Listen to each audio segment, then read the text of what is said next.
Pam Graham here. Today's video is about the real estate market in Jacksonville, Florida. Is it going to crash in 2022 or 2023? So before we begin, I just want to make sure you understand a few things. One, real estate is local. So different states, different things happen. Even in Florida, South Florida is totally different market than North Florida. So you always want to make sure you're listening to the experts or the ones who are in the know in your local area because they're in the heart of it. Number two, and you already know this, but media hypes things up. I know, duh. They want to get clicks, eyeballs, because the more clicks they get on their website, the more they can sell advertising space. It's all about the money. So they will add outrageous headlines just to get people to click. And even local news media will do the same thing. In fact, one of the news stations said Jacksonville market's cooling. And I'm like, cooling? Okay, I guess, we're seeing more homes on the market. Things aren't flying off the shelf as fast, but it's definitely not cooling as they wanted to make it seem. I even saw a local newspaper in Clay County that talks about how it's more affordable for buyers now. And when you open up the article, they start rambling on about percentage of this and percentage of that affordability index. And I'm like, buyers don't care about that. They want to know the hard facts. They want to know the numbers, the prices, not throwing some percentage and saying based on this percentage, you can afford it. The third thing is that no one knows exactly what's going to happen. And that's why I watch our real estate market every single month. I do market reports every single month so that I know exactly what's going on. Because once you actually feel it and know it, it's already happened. Does that make sense? So basically, in 2005, that was our peak. That's when the prices were the highest. That's when the market was really, really crazy. Not crazy like it has been here now. But by not following numbers, and I'll have to be honest, I did not follow the numbers in 2005. I was fairly new still. I didn't really understand that. I understand it now, and I really love following the numbers. But in July 2005 is when the market changed. And if you don't follow it every single month, specifically look at the numbers every single month, you wouldn't catch that. See, I caught the market changing in 2022, and it wasn't happening the way news outlets were saying. So make sure you always consult, someone who is local and does the numbers every single month. Now, the two things that I'm going to cover in this video, and when I cover it, I'm actually going to show you the numbers, the screenshots, so you can see what has been happening with inventory levels. And inventory levels is also known as supply and demand. Inventory is our housing inventory. How many houses are on the market? The past few years, the inventory levels have been going down. And in 2021, 2022, you're going to see how crazy the seller's market really was. Then there's median sales price. And that's the price that we look at to see the changes in the market, to see whether we're seeing equity happening or the prices coming down. Now, the inventory also determines what type of market we're in. If we're looking at 5 to 6 months of worth of inventory, then that's more of a balanced, neutral market. If we're seeing it higher than 6 months, then we're looking at a buyer's market. If we're seeing it below the 5 months, we're seeing a seller's market. And when you see the inventory levels, you're going to be like, wow, we have been really in a seller's market the past year or two. So you'll see how crazy it's been here coming up. Median sales price, we use that. And let me explain the median sales price. Median means in the middle. So if 200,000 is our median sales price, and it's not, then everything else, half of the inventory that's sold is higher than 200,000. And then the other half is lower than 200,000. using averages really skews the number, because you're mixing in $1 million homes with $150,000 homes, and you're averaging it, so it's going to be a huge difference, and you're going to see zigzags. So median sales price for 2020, 2021, and 2022. Now, I'm not going to go over everything, so you don't have to worry. You're not going to get bored. We're going to just go over it briefly. But many people are saying our prices have gone up and inventory level is so low because of the current president. But what I want to show you is that even in 2020, our inventory levels, which is what supply and demand is all about, was crazy and starting to get crazy under President Trump. Now, I'm not trying to get political, so this isn't anything about politics. I actually am not a fan of most politicians.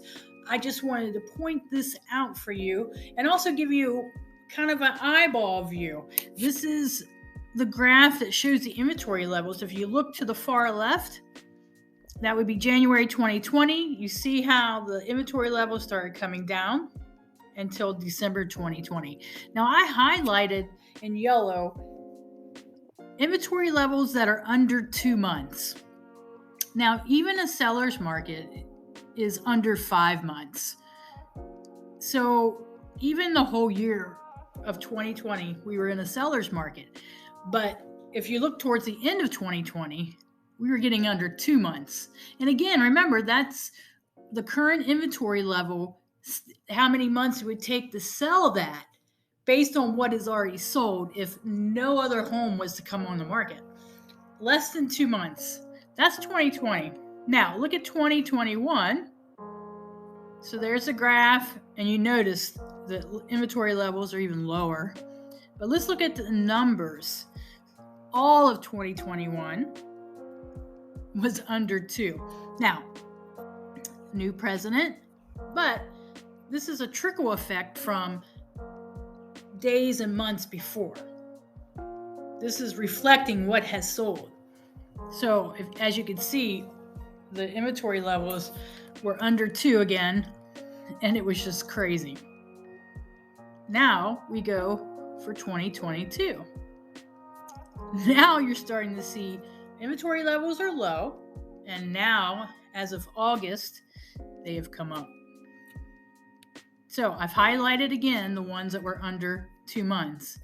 And now you've seen July and August have risen. Now, even though they're over 2 months, they're still under 3 months, and it's still considered a seller's market.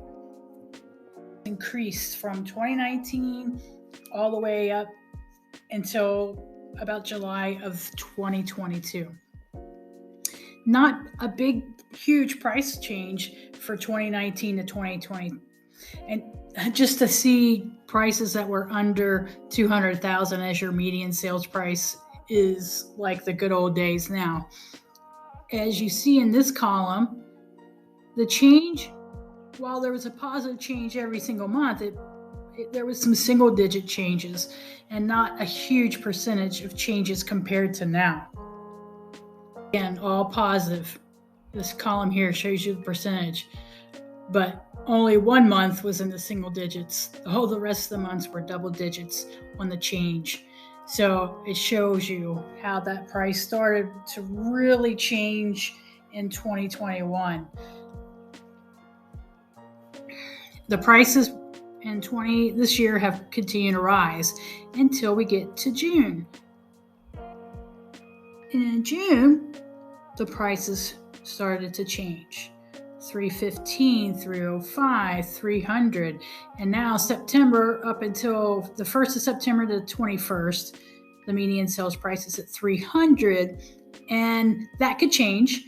I foresee that it will be a little bit higher, but as I'm recording this, we had just got over Hurricane Ian. Some people are still feeling the effects, so that changed things. Any transaction where the insurance was not already bonded, they would not be able to close with a named storm. So we probably didn't see a whole lot of closings this week. So that median sales price may not change much, but it might a little bit. So if you could see, these prices reflect sales from a month or two before, meaning these are closed transactions that went under contract probably, let's say you talk about June, went under contract maybe in April and May to close in June.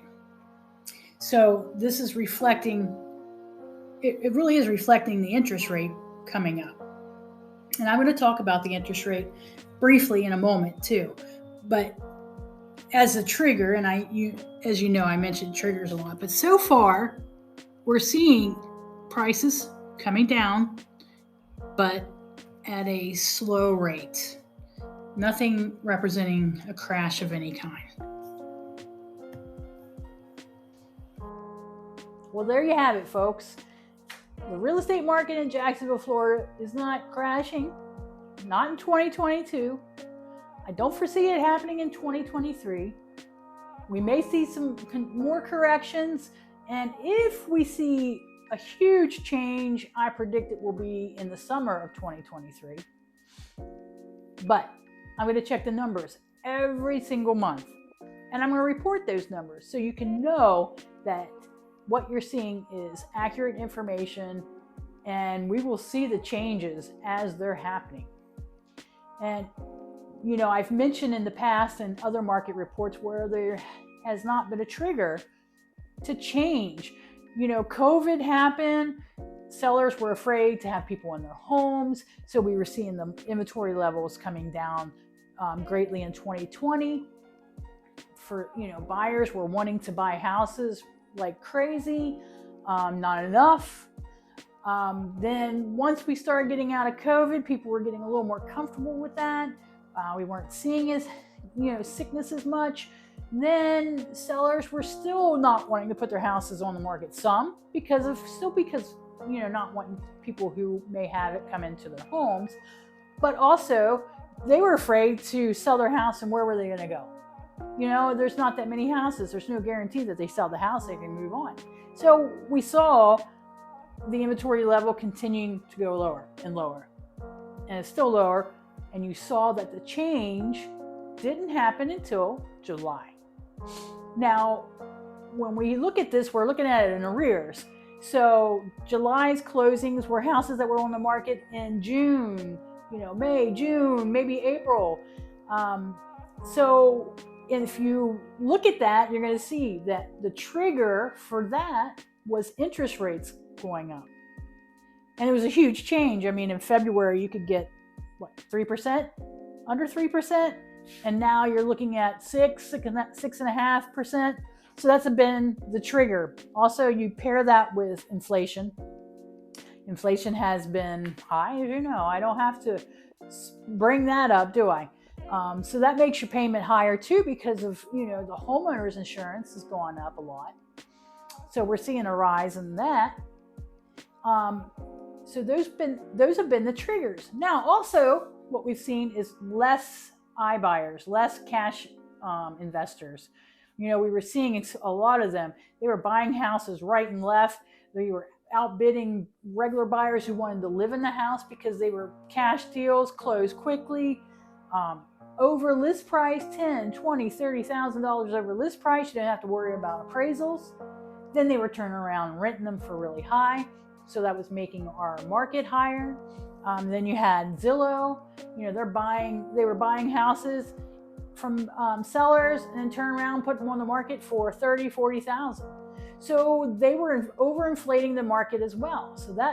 And I can't leave the builders out, can I?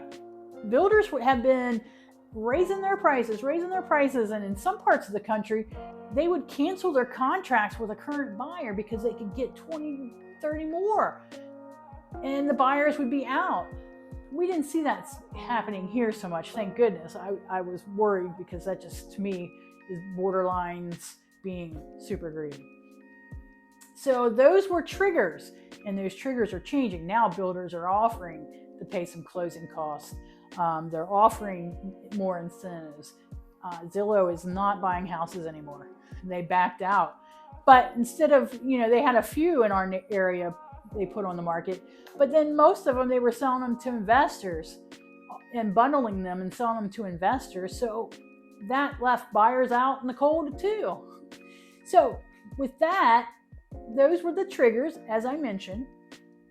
And also, the other thing is keeping us from crashing, I really believe, is the fact that rentals are really, really high. I do believe if we start seeing rentals stop going up and their prices start to stagnate, maybe even come back down a little bit, that's going to affect our residential real estate sales, because then renting wouldn't seem to be as less desirable as it is now.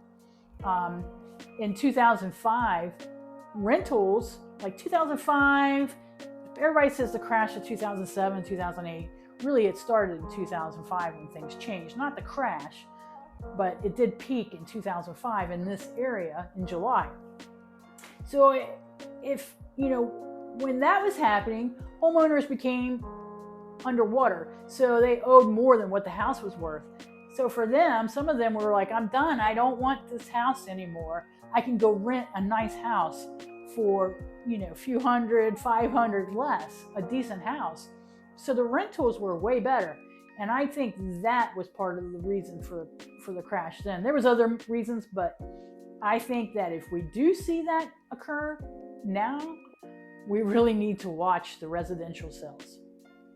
But as long as those rentals are staying higher, I think it's still going to continue to be a gradual thing. But you never know. You never know with the market. It has a mind of its own. So what does this mean for sellers? What does it mean for buyers? Well, for sellers, gone are the days where you can just throw a high price up against the wall and it sticks. And you have buyers coming to you, throwing out weird, crazy offers, not asking for closing costs, waiving the appraisal or bringing money in the case if the house isn't appraised. That's not going to happen anymore. I'm still seeing multiple offers and stuff, but it's not happening like it was. So sellers, if you decide that you want to put your house on the market, you have to come up with a different strategy than just a few months ago. It has changed. So you have to be realistic. Your house cannot be in really bad shape. It has to be priced well. If those two factors, if you're priced too high and the condition of your house isn't very good, you're going to sit longer. So you need to really work with your real estate agent and come up with a strategy to get your house sold. For buyers, how this affects you? Well, it gives you're going to see more houses on the market, so you have more choices. You are going to see that your payments are going up. The prices are still high, even though they are changing. But you can maybe throw in some, ask for some closing cost assistance. You can ask for repairs. There's also, here's a way too, where you, instead of asking for closing costs, you can ask for the seller to pay part of a buy down of your rate. So you can get the percentage down a little bit. And that can help your payment too. So even if it's higher, if you can get your seller to pay some of that, you can get that interest rate down, that gets your payment lowered as well. So now you have a little more choice, and the ball is just not into the seller's court. You also have an opportunity to purchase a house with a little bit of terms for you. So if you have any questions or if you have any comments, feel free to leave me a comment below. In the description box, I'm going to have links to real estate market reports I've done. I go into a little more detail on my blog. I talk about days on the market, what the sales price to list price is. So I go into more details that I don't in the videos, because then the videos would be really, really, really long. So if you have any questions, let me know, and I'll see you next week.